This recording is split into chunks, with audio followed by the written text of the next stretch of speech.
Hello, everybody. You can all see who my guest is. Welcome to episode number 3 of Justice is Here podcast. Of course, I'm Tracy. You all know me by now, and you see who my guest is. I always do the honor of letting my guests introduce themselves. Sir, you may go ahead. I first want to say that I am thoroughly blessed and full of joy to once again be in conversation with you. Thank you so much. This is so unexpected and appreciated.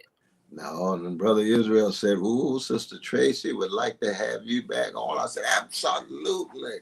But for your audience, I'm Cornell West. I'm my mama's child. I'm my daddy's kid. I grew up in Sacramento, California. I was shaped on the chocolate side of town with Shiloh Baptist Church, the Black Panther Party. And I've been swinging for justice for the last 54 years, and I'm 71, so I started when I was young. You were 20 when I was born. Is that right? You were 20 years old. 1973 you were born? No, I was born in 74. Oh, okay. Because I'll be 72 this year. See, so. Oh, okay. So I'm behind. Yeah. Okay. So you were 19. Oh, you young sister. Young sister. Okay. I'll believe you. Now, everyone, you know how this works. We're going to get into it. But of course, I have about a million announcements to get to before we start our interview. I'm just going to highlight the website to learn more about the Justice for All Party. You can still go to www.cornellwest2024.com. You can also volunteer. And the $5 donation challenge is still on. I issued it the first episode. I issued it the second episode, and I'm going to do it the third episode. So I'm challenging everybody that's tuned in, and I see a lot of you tuned in, to donate $5 to help the work of the Justice for All Party. That challenge is still on. Thank you in advance for your participation. And the last thing before we get started, well, let me backtrack. Subscribe. Definitely subscribe. We're at 327 right now. Want to get that to 1,000. Get this podcast out there to as many people as possible. And the very last thing I will talk about is the Saturday Hang Up. I typed this a little bit too fast because words are gathered together, but we meet every fourth Saturday after this show to discuss, debate, and organize. But you have to sign up for it. You can't just show up. I'm not just going to send you a link. You have to register. So hit that link and register. And of course, help us to get 35 likes and 15 shares. Dr. West, how are you doing this evening? I just want people to subscribe to your podcast and allow your wisdom and eloquence to flow and make that a priority. Now, I mentioned before Brother Israel and the wonderful job that he's doing as really the visionary leader of Justice for All. And Elvia, his magnificent wife, of course, working right alongside him. And there's others as well, but he's really been at the center of it. So I just want to accent the subscribing to the show. And then people recognize, the connection between the show and the party. But I want to make sure that the subscriptions are high so that Sister Tracy's voice can be heard with power and persuasion. I'm talking anyway. It doesn't matter. I'm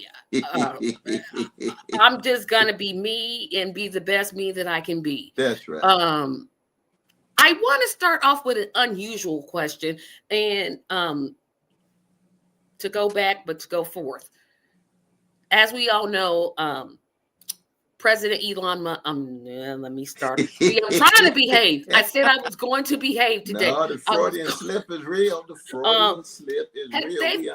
They've been doing what I've called Project 2025 and all over the place. Of course, Trump said he didn't know about it. Why would you believe anything that man says? But it seems like the Democratic Party is either asleep on purpose or asleep because they're ignorant. I want to get your thoughts on about which one do you think it is, because they just seem to, he's getting cabinet picks in. He's getting all these wins with his executive orders. And it's like, okay, are you all going to say anything? Or is it just me imagining that? Because I could just be imagining that. Well, I think what happens is that anytime you have the bombardment of neo-fascist forces that are hitting on every front, foreign policy, domestic policy, public bureaucracy, they're going to be cutting taxes and deregulating markets, vicious attacks on DEI, which is to say, unconcerned about treating Black people fairly and justly, unconcerned about treating brown peoples and others fairly and justly, that the Democratic Party was already in crisis. And when you have that kind of neo-fascist bombardment, they just don't know what to do because they think in terms of how we're going to win the next election. That's how they proceed. It's all transactional. They're not talking about vision. They're not talking about analysis. They're not talking about courage. They're just talking about how we're going to win.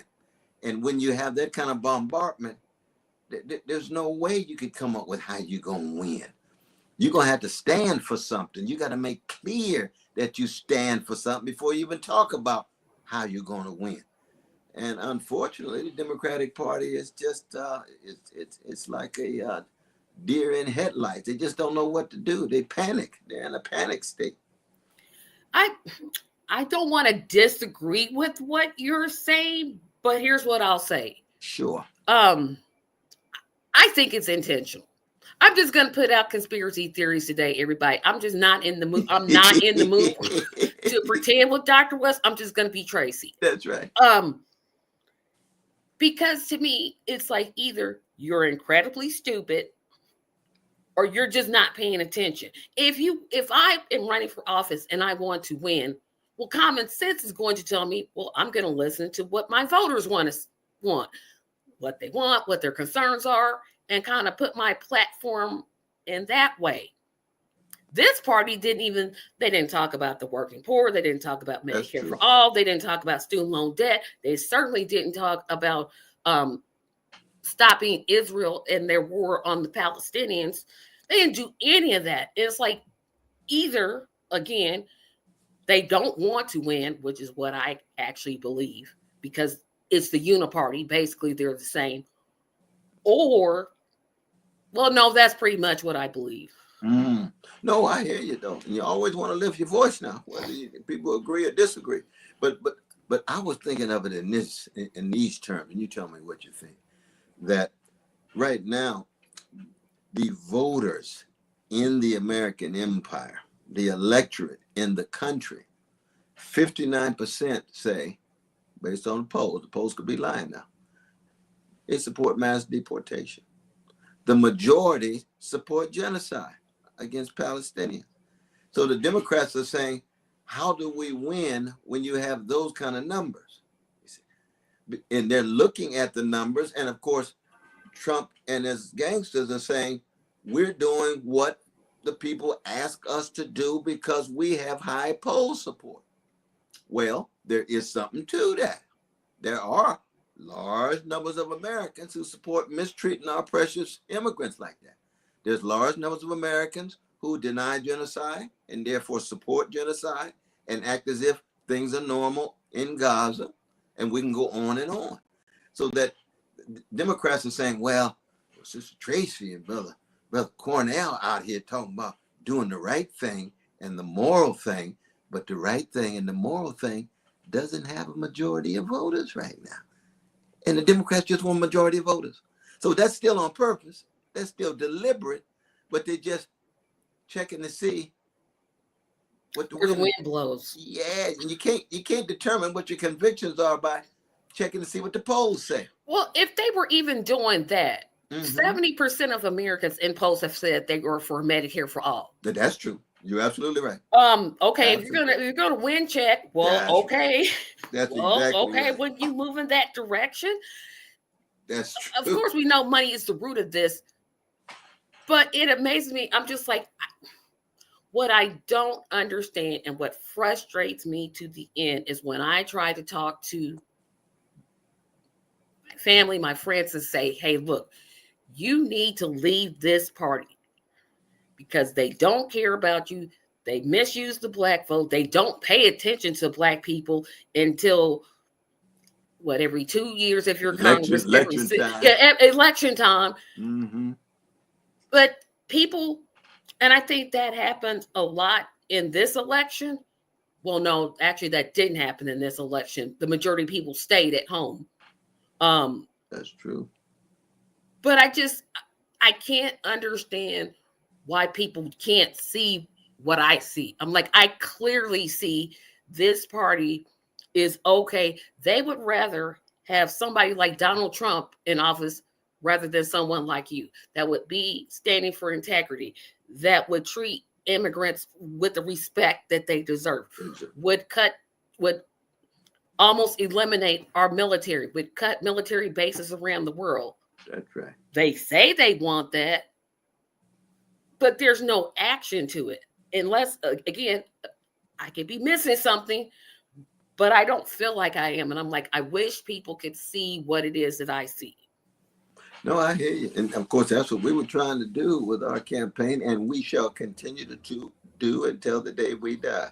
We want to stand for what is right, what is moral. And that means being in solidarity with poor people and working people and oppressed people here and around the world, regardless of whether it's popular or not. Now, 4 years ago, those same people were in the demonstrations connected to Brother George Floyd Jr., right? The whole world was responding. Now the same corporations turn away. Some of the very people who claim to be supporting that have shifted because they're accommodating the status quo. They just want to go along with power. And you can see so many of the folk who have flipped over so easily because they want proximity to power and they think that gives them a status and so on. But then on the other hand, a lot of people, my dear Sister Tracy, you tell me what you think about this. At the moment, some of them running out of gas. They're real tired. They're weary. I've noticed that in my talks all around the country. They're just tired. They say, Brother West, I agree with you, but I just don't see a way out. And these neo-fascists, they have now gotten in power, and I don't see how I can have any impact of fighting against them. I say, well, what you gonna do? Well, I can go to Ghana, I can go to Costa Rica, I can go somewhere else. I don't think there's any hope whatsoever. I said, I understand the sentiment, but things are changing. This too shall pass. We got to keep bearing witness. We got to keep telling the truth. We got to keep seeking justice. And of course, you and I come from a people who, the vast majority of Americans voted for slavery for 100 years. And they voted for Jim Crow for another 95 years.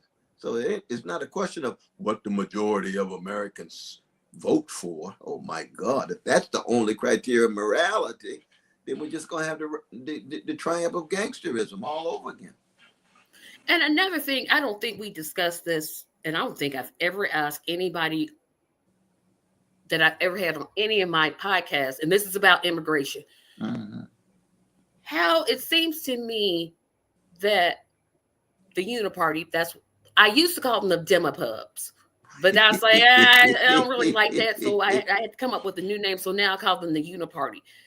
How they use immigrants against the Black culture. I'm hearing a lot of podcasters talk about how immigrants are stealing our jobs, how they're committing crimes and doing all these things. And I'm like, you can't see this is a trap. You can't see they're trying to divide our community. How do we take steps to say to those podcasters and people that actually believe that, hey, this is just another tactic that the government is using to drive a wedge, and we need to be united. That's exactly right. The divide and conquer strategy of the powerful and the wealthy to make sure that working people and poor people do not come together, because it's easier to scapegoat the most vulnerable as opposed to confronting the most powerful. Look at the history of the trade union movement. That when Black folk came into the cities, what was the first thing that the bosses did? They pitted the white workers against the Black workers. They had enough white workers who were racist, who didn't want Black folk to come into the jobs and the union. And therefore, you never had a strong enough multiracial working class to confront the powerful. Well, so it is with the immigrants, and now black folk falling for the same thing.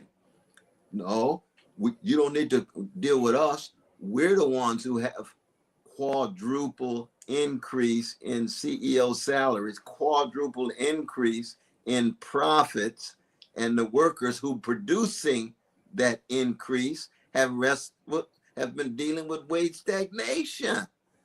Absolutely. And so when your wages are stagnating, then you got immigrants coming in and the bosses say, they're the problem. That's the reason why. No, you didn't increase the wages when they weren't here. They're just using that as an excuse to hide and conceal their own greed and their own contempt for working people. They're not concerned about quality of life of working people, you see. And I get this, talking about the Gaza and the genocide. Brother West, why are you talking about the genocide? That ain't got to do with us. We got the killing fields here in Chicago. We got killing fields in LA and South Central. We got killing fields in Houston. Black folk are absolutely right. And we say we're going to talk about both of them. We're going to be in solidarity with both of them. We're not going to pit one against the other. We're not going to not talk about one and only talk about the other. Justice is indivisible. Justice anywhere is a threat to justice everywhere. That's our tradition. And we're going to keep that tradition alive. Yeah, and that's, I guess, because I wish I was a better communicator and I could just say, people, can't you see it? It's literally right there in front of you. Yeah. And people are just like, no, I'd rather talk about something else. And how can I phrase this question where it's going to make sense? Because I look at what the Justice for All Party is trying to do. Yes. And to be honest, sometimes I just get discouraged. I'm just like, okay, I can't. I'm tired. Let me just take this off. Let me just stop. I'm just stopping right here. I've done everything I can do. I'm tired. I'm not talking to anybody anymore. I'm not going to protest anymore. I'm just going to fall in line, and that's going to be it. But to be honest, I hear your words saying now is not the time to give up. And that's initially why I started this podcast. You all know out there watching that this podcast is kind of the spinoff of the congratulations to Dr. Cornel West, 47th President of the United States. I was ready to say, no, I'm done. It's finished. And people said, no, you've got to keep going. Yes. If it wasn't for this audience, I just would have quit. I just would have been like, I'm done. I'm finished. I've done everything I can do. No, but the beautiful thing is that you got an audience who loves you and respects you. But also, I think, Sister Tracy, it's also a matter of those who loved you and shaped you growing up when you was a little girl.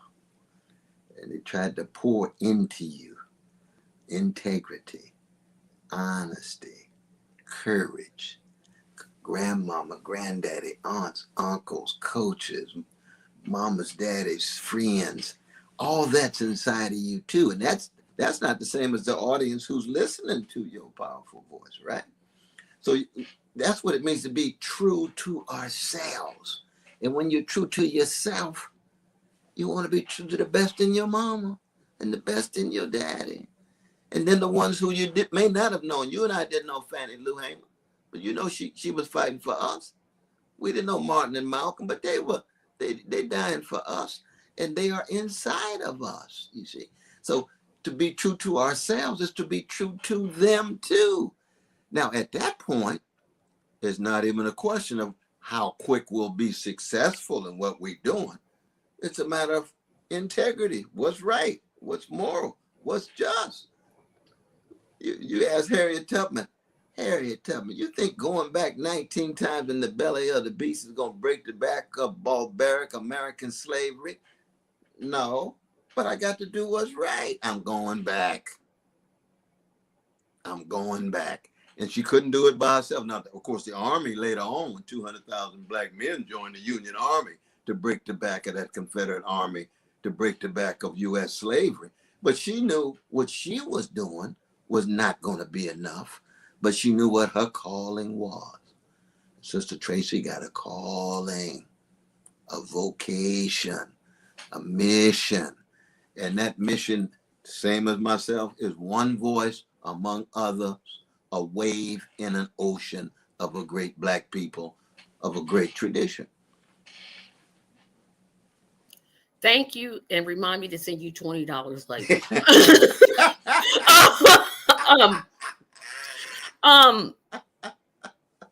Because I'm going to move on because I don't want to stay on that topic. I want to get to actually the Justice for All party. Now, of course, Israel was our first guest.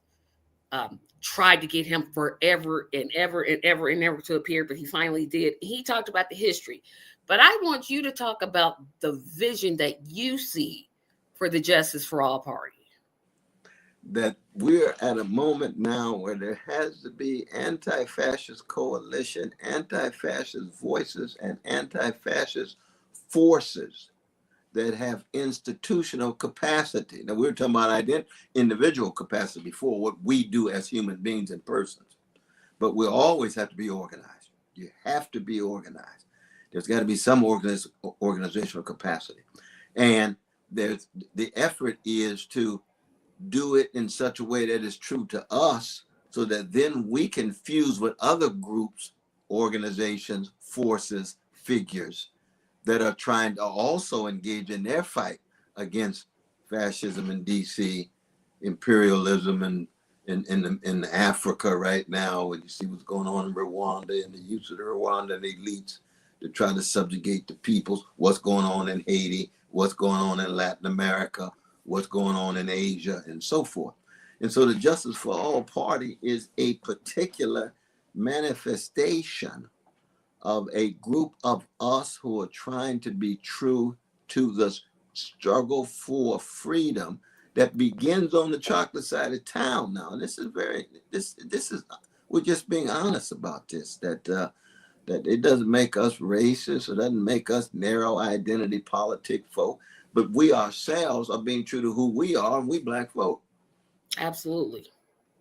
Absolutely. And our movement embraces everybody. That's why it's for all. But for all includes us. Absolutely. Now I'm going to ask a question. I asked you this before, but I'm going to frame it in a different way. Mm-hmm.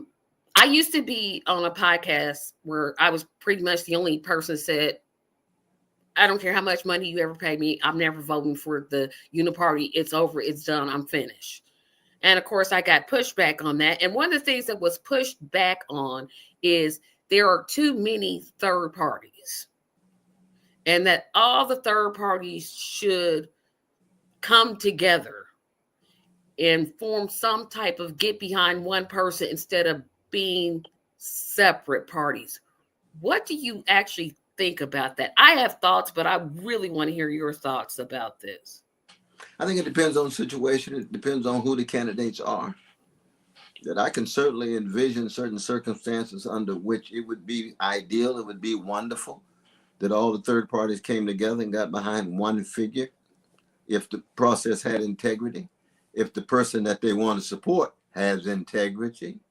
Absolutely. Yeah, that's a big. That's the crucial thing. The process has to have integrity, and the leader has to have integrity. If you don't have great respect, if you don't trust the person that you're getting behind, then you're not being true to yourself again.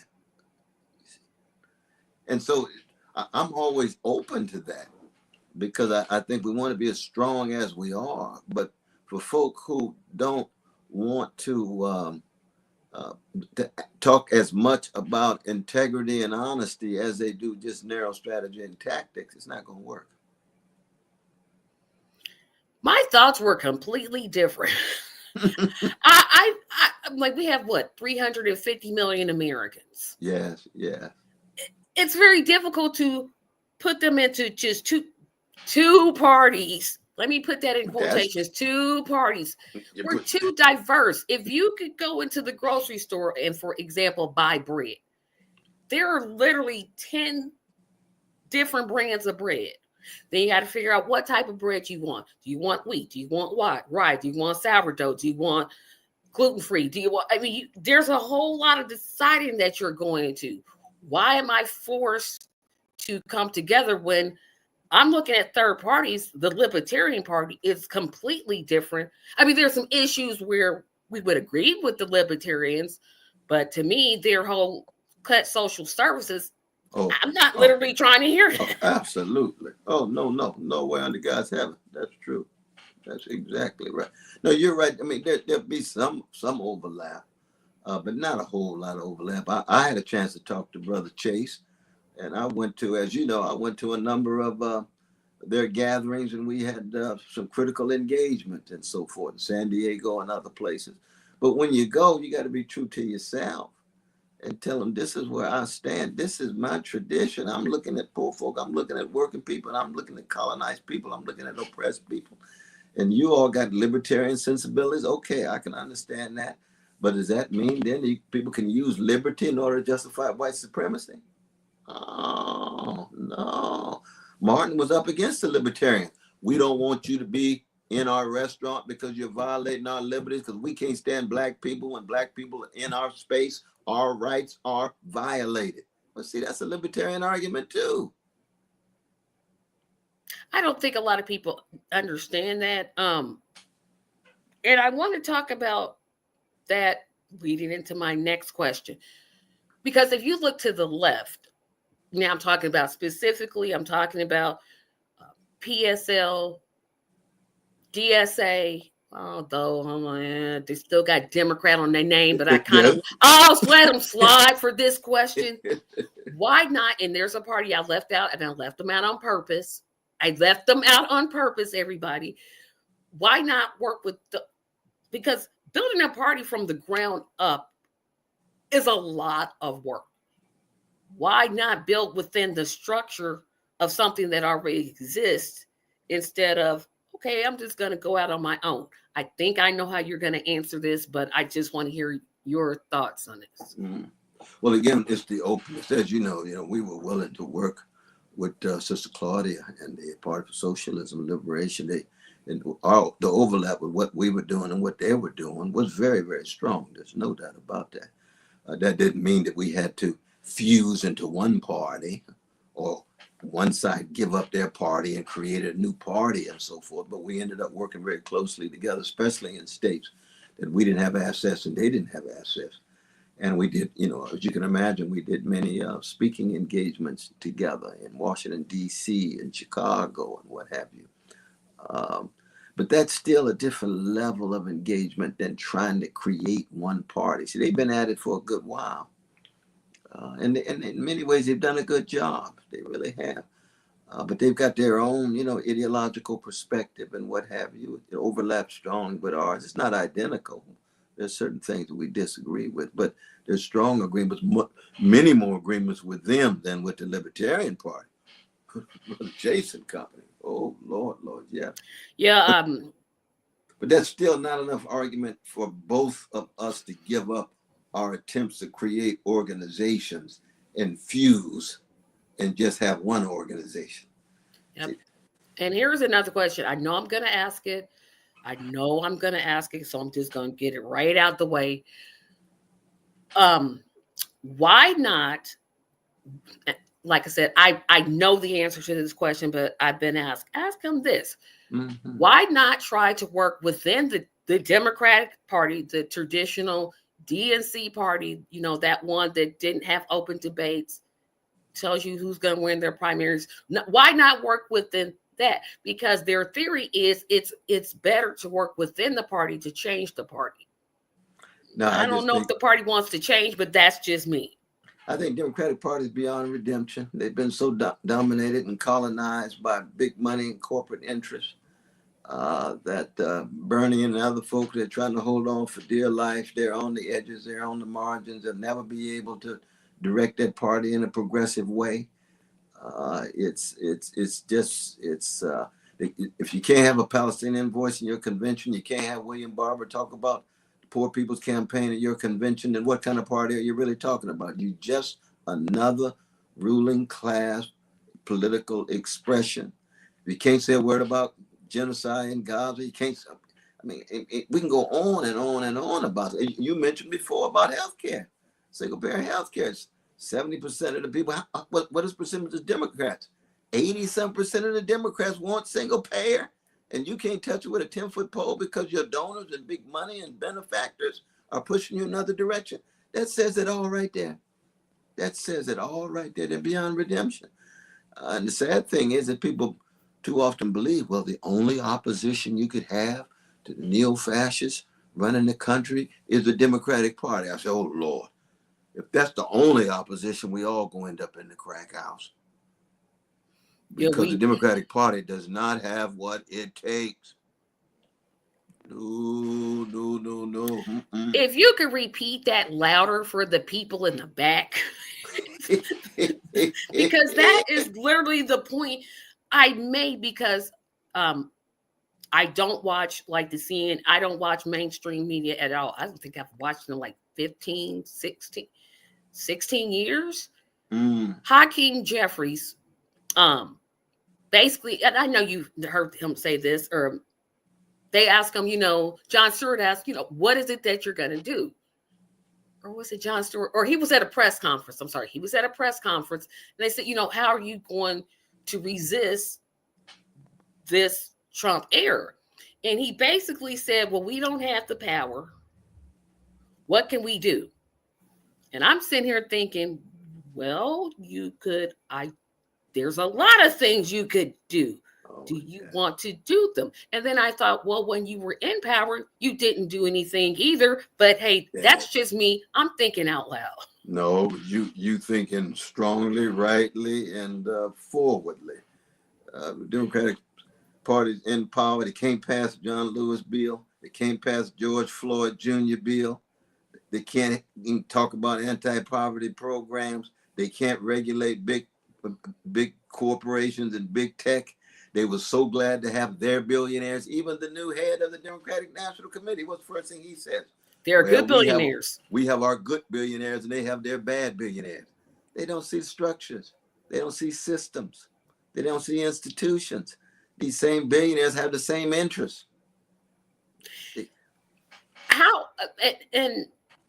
How is it that the Justice for All Party, how is the Justice for All Party going to distinguish itself from not only the Uniparty, but from other third parties?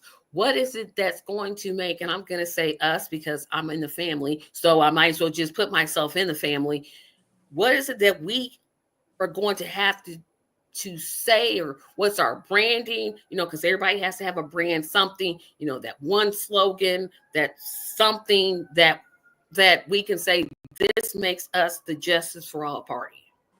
Well, when I have my dialogue with my dear brother Israel, we talk about this all the time with, of course, Anna Heath as well. God bless her. She's been under the weather recently, but she's bouncing back very, very strong. Keep her in your prayers. That it's about truth, justice, and love. And they see we are unapologetic about looking at the world through moral and spiritual lens, located first on the chocolate side of town. I come out of the Black freedom struggle. That's who I am. Brother Israel comes out of Black freedom. You come out of Black freedom struggle. And it's not just because we Black, because there's got some vanilla folk who've been part of the Black freedom struggle. There's a lot of young people who understand that the connection between the Black freedom struggle and the critique of capitalism and imperialism, the critique of ecological catastrophic policies and so forth, they all go hand in hand. And at the moment, we just don't have a party that speaks explicitly about the moral and the spiritual lens. And I love what someone said, and I'm sorry, everybody, I'm not getting to the comments. They're coming in great, which I appreciate, but I haven't got to them yet, and I'll get to them here in a bit, just a moment. But someone put one of your quotes you say all the time: justice is what love looks like in public. That's right. Perfect tagline. I'm just saying, I'm just making all types of suggestions. I told Israel, when we have that convention, if I do one more Zoom meeting, one more, I want to see my cousins. I call all the people who watch my show, they're all my cousins. Oh, that's beautiful. Like, y'all my cousins. I want to see them. I want to touch them. I want to look at them and say, oh, that's what you look like. Right. Talk about the importance of coming together and resisting President Elon and his gang. Well, the first thing you got to do, of course, is tell the truth. So you can't talk about justice and love without telling the truth. And in telling the truth, you have to be very, very honest about gangsterism when it's gangsterism. And that's precise, and that's what neo-fascism is. You see, it's the gangsterization of your society in the interest of big money, big military, and xenophobes. Xenophobes are those who view other people as others. The black folk, the brown immigrants, the gay brothers and lesbian sisters. See, the trans have been so demonized, nobody wants to say a positive word about them. Why? Because they're one of the most demonized groups in the country.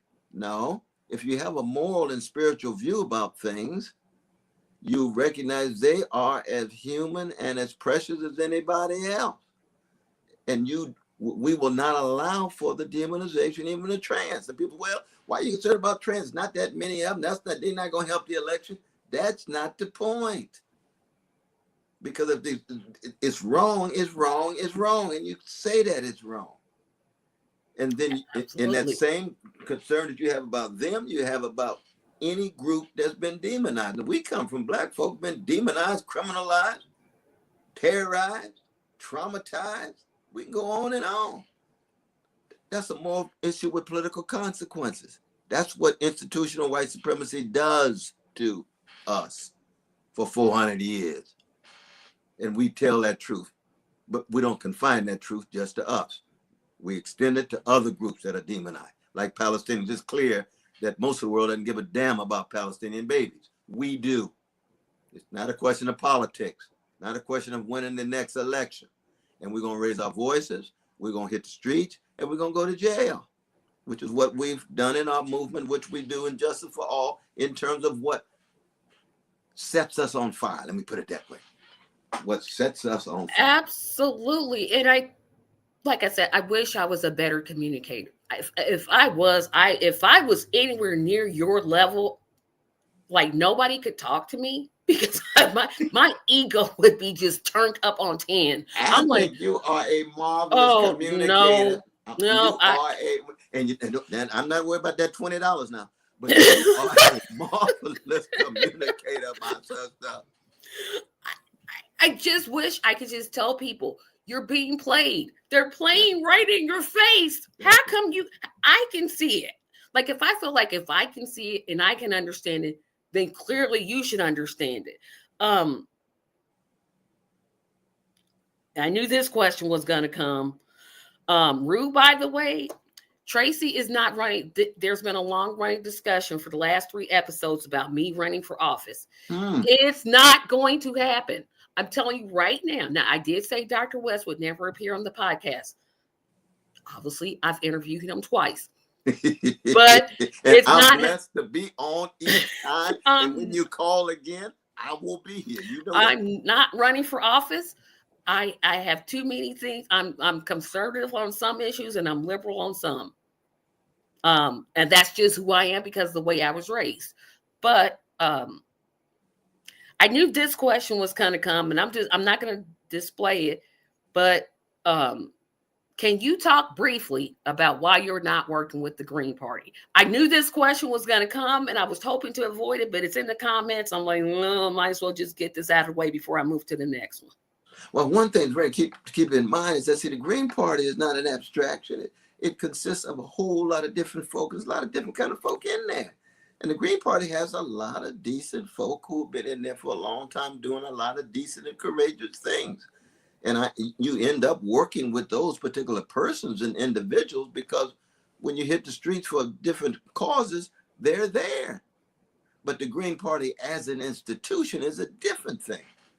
And there you got to deal with leadership, you got to deal with individuals and so forth. And if you have an experience with that party in which you didn't leave feeling either respectful or those folk being worthy of the respect that you had before, then that'd make them less human. You just keep your distance because you got too many things you got to do.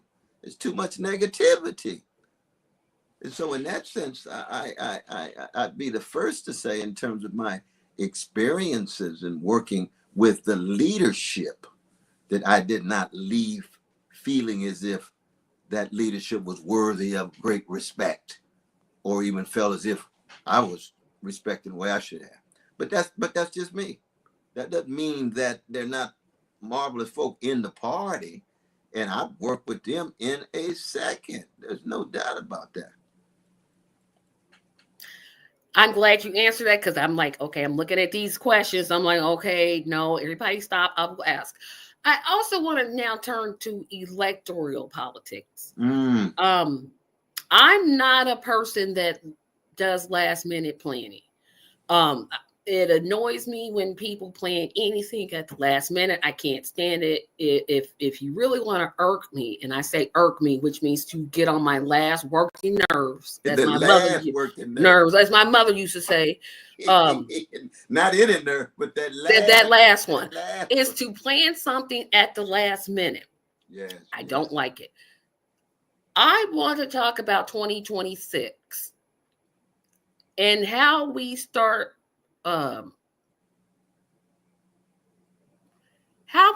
gearing up, even though I just said, no, I wouldn't run. You couldn't pay me $1 million to run. How do we gear other people that are thinking about running? Because there's a lot of barriers. You still have to deal with ballot access.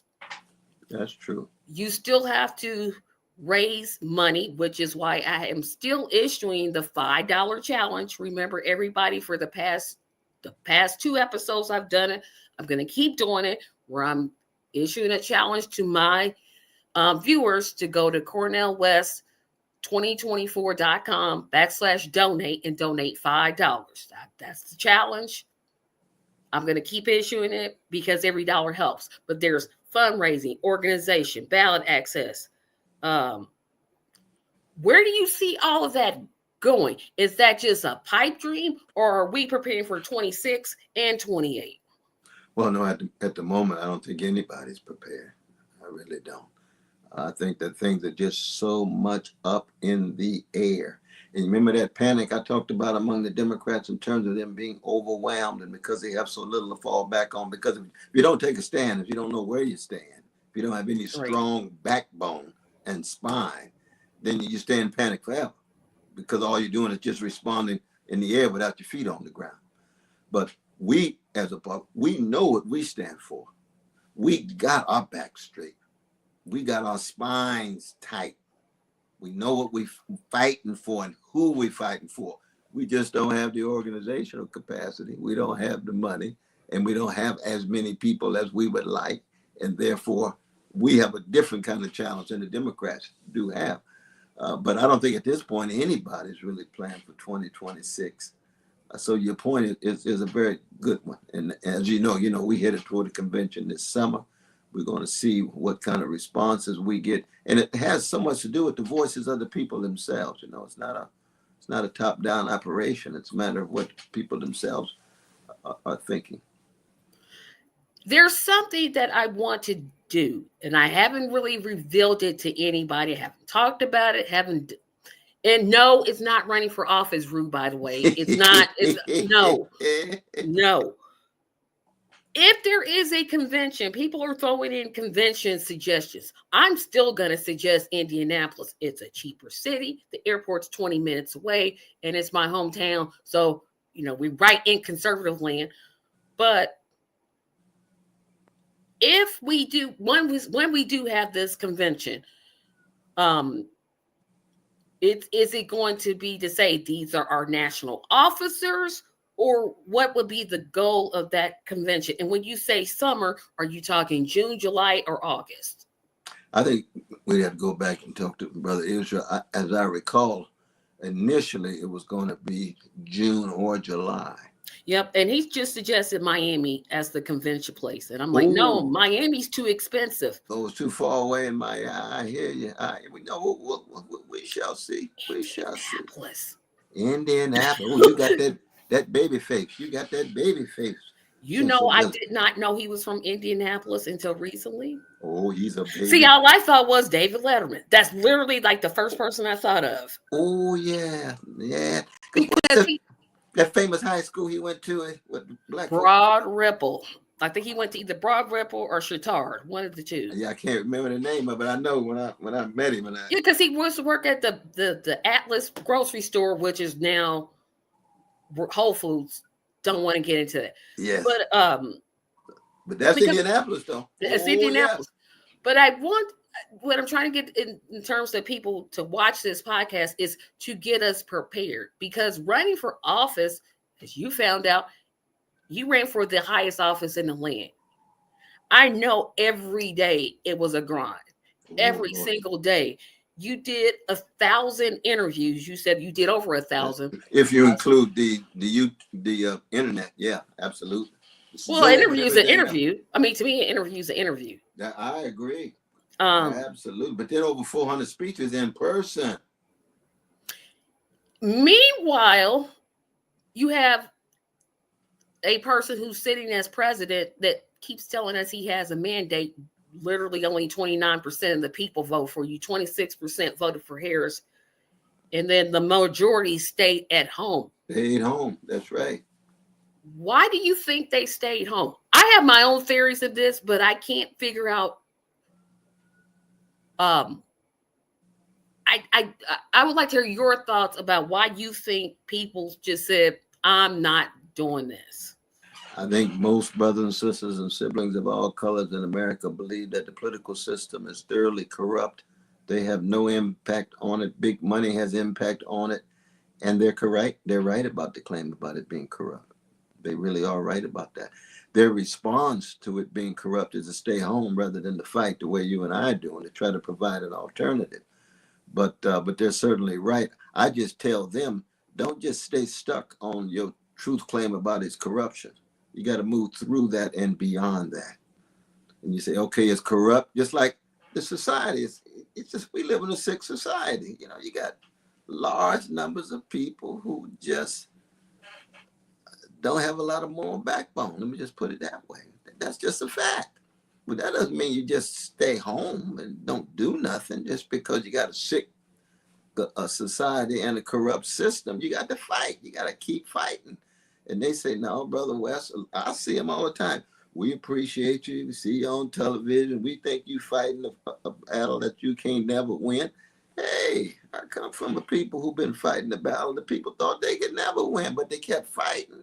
You don't fight just to win. You fight because you love your people and you love others and you're concerned about others and you want to change the world and make it a better place. You do. That's why you ran, but that's not why Harris and Trump ran. Well, that's true. You read about because if you they're part of the corruption. Exactly, they're part of the corruption. It's Absolutely. So intentional. Now, okay, I said I wasn't going to go to the comments, but this one literally popped up, and I'm going to actually display this because I actually want you to talk about this. Mm-hmm. Nelson, hey, cousin Nelson, says we still need to get behind one candidate for president as of now so that we have a mission to get done. United, we stand. Divided, we fall. Oh, no, I think cousin Nelson, Brother Ortega, has got a strong point. It's just a matter of how we get there and who it is. That's what we made. That was the point we made earlier, right? The process has to have integrity, and the person who you get behind has to have integrity. You don't just get behind Harris because it looks like she can win and she's war criminal and a whole lot of other things. No, she's not reliable. She's not going to fight for the poor. She's not going to fight for the mass incarcerated. I mean, her whole campaign, literally, I'm like, she kept talking about the middle class.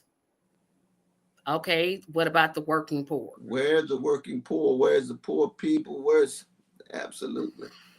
But anytime you have a presidential candidate who can't say one word about the ultimate crime against humanity, which is genocide, then it's clear that they don't have a moral backbone. But you also know that if those were white folk or Jewish folk who were getting killed the way those Palestinians were getting killed, Harris, Trump, Biden, it would have been the opposite. That would have been the major issue. Look at what Trump says about Afrikaner farmers. They less than 10% of the population. They got 70% of the land. And he says they are the oppressed group and they can come anytime to America as refugee because I'm in sympathy with them. Well, see, that just shows how deeply white supremacists and racists their perception is. But the Democrats had the same racist perception too, because they were Palestinians. Palestinians didn't count as human beings, period. That was clear. Absolutely. We have no patience with that kind of immorality, barbarity, criminality, and hypocrisy. Absolutely. I also, back to the electoral politics. If you were, no, I'm sure you do this in your, no, let me get my question straight. If you were going to try to talk someone into joining the Justice for All party, not only just a candidate, but just as a supporter, what is the one thing that you would tell them? What is the one thing you want them to consider? Well, one thing I would say that it'd be good for your soul because it's a group of wonderful people who are concerned about doing the right and just and moral thing. And you have to be concerned about what's going to sustain you. It's not just a matter of winning in the long run. You need to be around people who will help you preserve your sanity and preserve your dignity in a bleak moment. And when we have our meetings and we have our gatherings, the folk in the Justice for All party are just wonderful people. They're concerned about things. They have an openness. They have a decency about them. That's very important. That's very important. And it's something that I would never downplay. I don't think we should ever downplay that. And then I would go on to say what we've been saying now throughout your wonderful podcast here, which is these are the things that we stand for, and this is what makes us distinctive on the landscape, the political landscape. Absolutely. Now I'm going to go totally left with this question because I said there's no way I'm going to have Dr. West on this show and not ask it. So you and I, we don't live anywhere in proximity. We don't hang out. We just don't collaborate like that. But someday I'm going to meet you in person. That would be wonderful. I'm going to give you the biggest hug. You give me the biggest hug, and you give Anna Heath the hug, and she going to give you a big hug too, because you have been one of the most strong, trustworthy, reliable comrades. Now I only have $20. That's all I have is $20. That's literally all I have. I'm a big NFL fan. I'm a huge NFL fan. When the Super Bowl comes on, I always cry because that's 7 months that I have to wait. And I start football's coming back, second week in September. Here we go. Let me start my countdown. I don't like basketball. I don't like baseball. I don't like swimming. I don't like soccer. Unlike any of those other sports, I only watch the NFL. Did you happen to catch the Super Bowl halftime show? I wouldn't have missed it for the world. Oh, I'm so glad you watched it. I was like, enough. I had to describe to him what happened. That's going to be tricky because I don't listen. My musical tastes range from anything from Frankie Beverly to Frank Sinatra. Like I'm all over the map in terms of my good judgment. You got good judgment. Wait a minute, you're a Frank Sinatra fan? Oh Lord, yes. I usually am used to you talking about just the black artists, so maybe that's why I didn't connect it. And remember, his favorite artist is Billie Holiday, but that Italian working class brother from Hoboken, New Jersey, can sing so beautifully. Okay. But I am a big fan of Kendrick. He's a genius. See, rap He's a giant. Like the modern day rap, I don't understand it. I don't get it. I'm more of a 90s because I grew up in the 80s. I'm more of that rap, not this one. Oh, his messages. I'm like, yes, America, pay attention. This is it. This is absolutely positively it. And as usual, Fox News missed the entire thing. Oh yeah. Well, it was, but he's such a great artist. You see that there's so many different levels of what he was doing. You know that you got the flag, you got the hundreds of people there. He's starting on this particular card that's tied to his album. He's almost on his knee, like Colin Kaepernick, who got kicked out of the NFL. He starts with a song that he's never ever released, and everybody's wondering why you talking about revolution not gonna be televised. You got the right place, but the wrong guy. Starting with Samuel Jackson as Uncle Sam. Are you going to play the game? Of course, game itself is both a hip-hop thing, also a game of life, also America's game with all of its lies and crimes.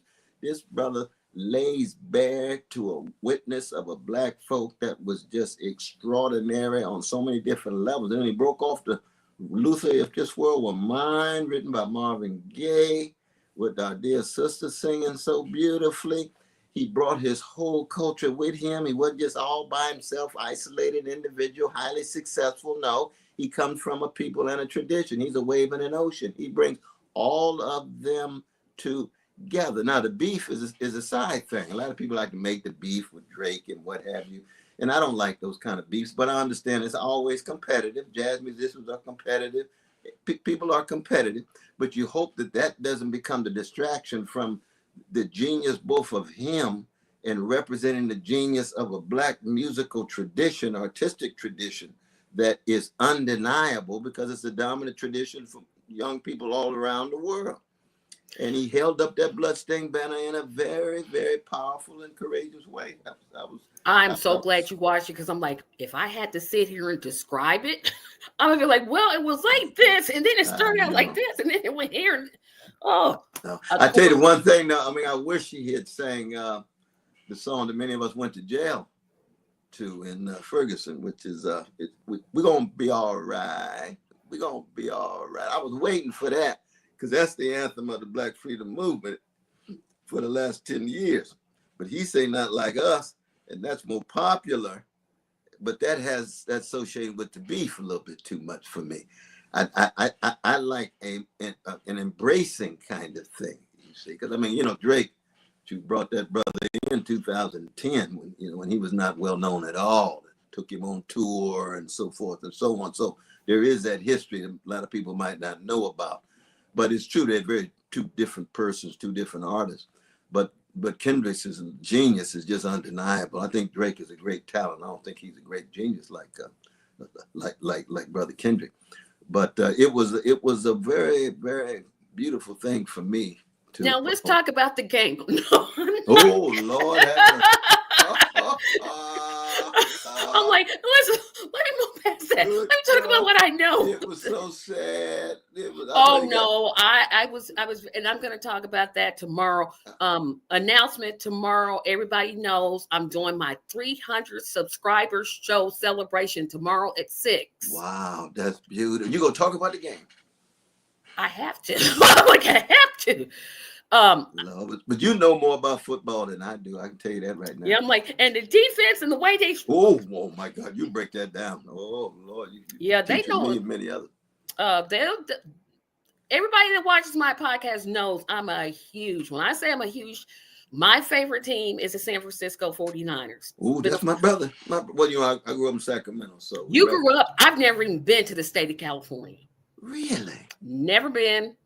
California I've been to San Francisco 49. Waiting for you, my when I get the money to go out there, that's not an inexpensive trip. That's a very expensive trip.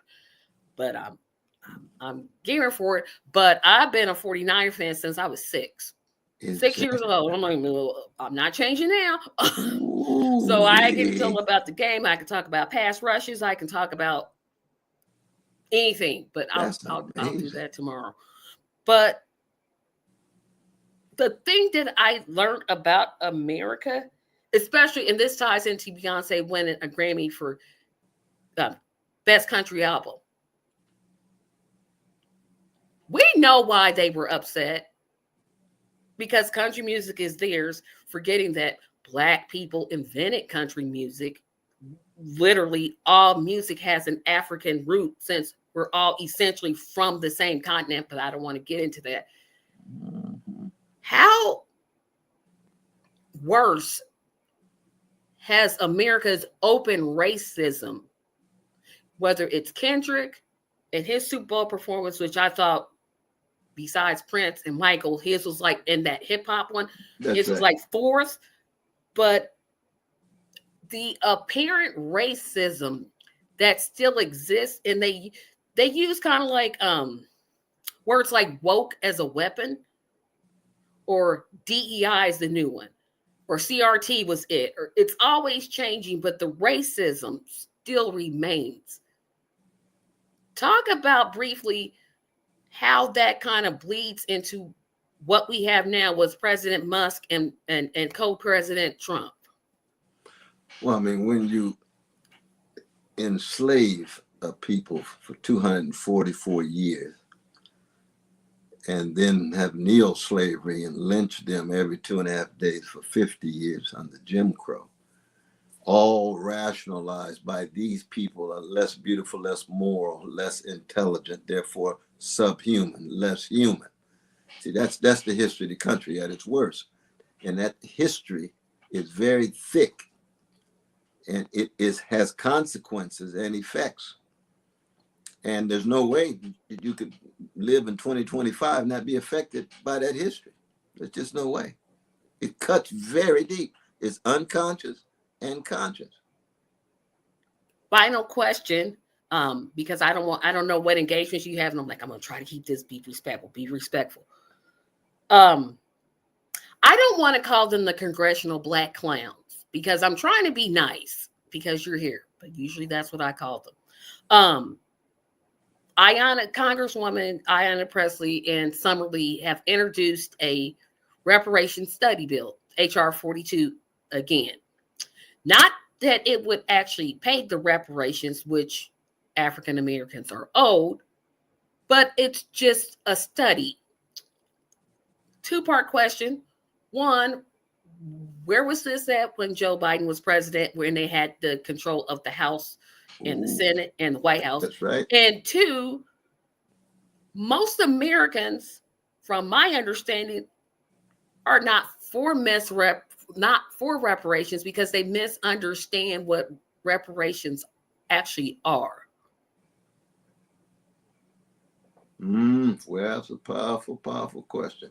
First thing I want to say is I would call them the black congressional cowards, not clowns. See, I think clowns are very, very special people.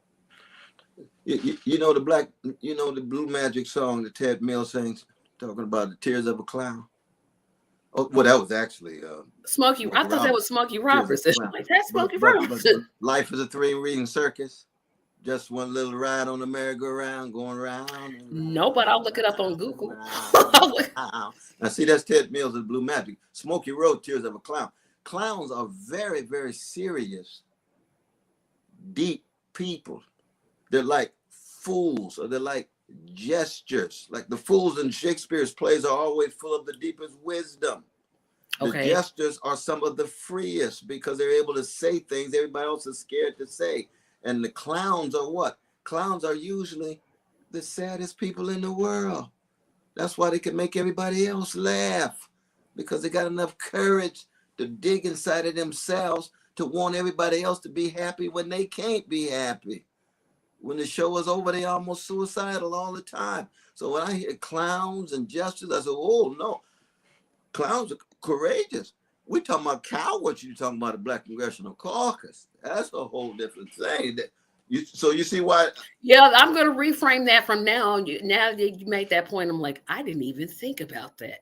Yes, even when you and I were growing up, and mom and dad would take us to see the clowns, and we end up my parents uplifted and feeling. We didn't grow up with the same type of parents. Richard Pryor was a clown. Richard Pryor is one of the most wise, sophisticated. He just make everybody laugh, but he's a sad brother, of course, on the inside. But I'm just saying all that to say that it's cowardly on their behalf. And the very fact that they now want another commission, another study, another investigation, it's a joke. They don't want to be courageous. And when their team is in the White House, they won't say a critical word. And when their team is not in the White House, they want to act like they got Malcolm X and Fannie Lou Hamer all in them. It's a front. It's a pose. Well, It's not a Hakeem posture. Jeffries. He asked, "What can I do?" I'm like, "Well, what are you there for?" Exactly. Like, Lord have mercy. like that's suggesting when you are in power that you do something, but you didn't do any. See, I said I was going to be good today. I said I was going to behave today, and I went off track. Last question. I'm going to go to my comments first because, again, we got a ton of them. Remember, everybody, the Saturday Hangout, please register for it. It's every fourth Saturday right after the Justice is Here podcast.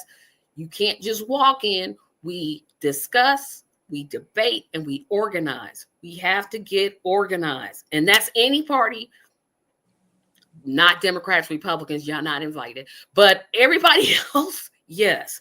I'm going to try to go through these quick. And then I'll have you talk about finally the book that I think you're going to be writing. Ooh, what book is this?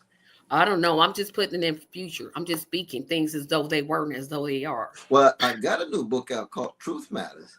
Oh, yep. That's the one I'll have you talk about. Yeah, I do have a book out with Brother Robbie George. In fact, his mother, this had funeral for his mother today. God bless her. Yep, absolutely. Yep, there's the link for the Saturday Hangout. Mm-hmm. Of course, you all know your assignment is to get 35 likes and 15 shares. I want to get down to some of these questions.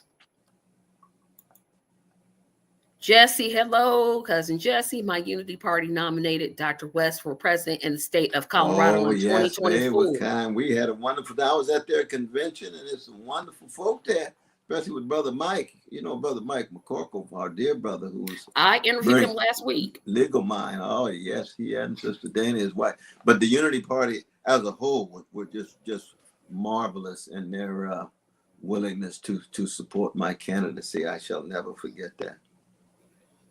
Yep. So let me take that one down. So I see the comments there on YouTube because you did an excellent job of making comments. Talk about lastly, that is not a word. In conclusion, talk about your new book, which apparently we need to get behind that and go out and buy that. Well, I mean, you know, this attempt to try and continue to fight on a number of different fronts. It could be oral, it could be through text, it could be through your body, it could be teaching, or it could be going to jail or even dying. All of those are different ways of being of service to people. And this book, Truth Matters, is really just a matter of trying to say there's got to be a cultivation of courage to try to tell the truth, to seek justice. And you do that by learning how to listen across the board. You do that by being open and being humble enough to learn from others. And most importantly, you do it by being willing to sacrifice for something bigger than you. Absolutely. And I'm going to leave off with thanking everybody that contributed. I still think I owe Dr. West $20. Because I'm like, oh yeah, you being real, you laying it on thick there, but you know, my little I'm ego. I'm just telling the truth about you. That's all. Thank you again. But everybody, thank you for your comments. Remember to subscribe. We want to get to 1,000 so badly. If we could just get to 1,000, I think we could just take off from there. There's enough of us to do it. But Dr. West, do you have any? I always like to leave off with Fatima. She was with the Georgia. She volunteered with you in Georgia, and she left off with, "How bad do you want it?" And I keep asking myself that question. It's like, how bad do I want it? And when I get discouraged, I'm asking myself, how bad do I want it? How bad do I want healthcare for everybody? How bad do I want women to have autonomy over their own bodies? How bad? What is it that I'm willing to do? And I hope that this podcast is some reflection of that. I may not always reflect it, but that's my goal. Because justice, it's not some far off idea that's not reachable. It's reachable, it's obtainable, and it's here. And those are my thoughts. But real. Dr. West, I'll let you have the last word. Well, I like that. How bad do we want it? But for me, that itself is based on how deep is our love, how Absolutely. real is our courage. You see, that we fighting for others and ourselves. And as long as your love is deep, you keep swinging. Yep. That's why you want it badly. Very badly. But thank you so much. I salute you, Sister Tracy. Thank you. Thank you for coming. Thank you for taking my football talk and me going off about how I don't like other sports. I got a long 7 months to go, but I'm going to be all right. I'm going to be all right. We're going to be all right. Yeah, we absolutely are. We're going to keep up the fight because we're going to fight and we're going down swinging. That's exactly right. So thank you, Dr. West. I'm going to take us down. I'm going to do the outro. I will see you all tomorrow at 6 o'clock as I do my celebration of 300 subscribers. We finally got to 300 after 3 years. Now we're at 327, but we're climbing. But I'm going to take you all the way back to my very, very first video. We're going to have fun. We're going to talk about that time I got into an argument with a guest. We're going to do all of that. So join me tomorrow at 6 o'clock. Thank you, Dr. West. Have a great evening. Tell your wife I said to be well. Absolutely. God bless you. I salute you now. Thank you so much, sir, and have a great evening. Definitely. Stay strong now. Yeah, I will. Thank you. All right.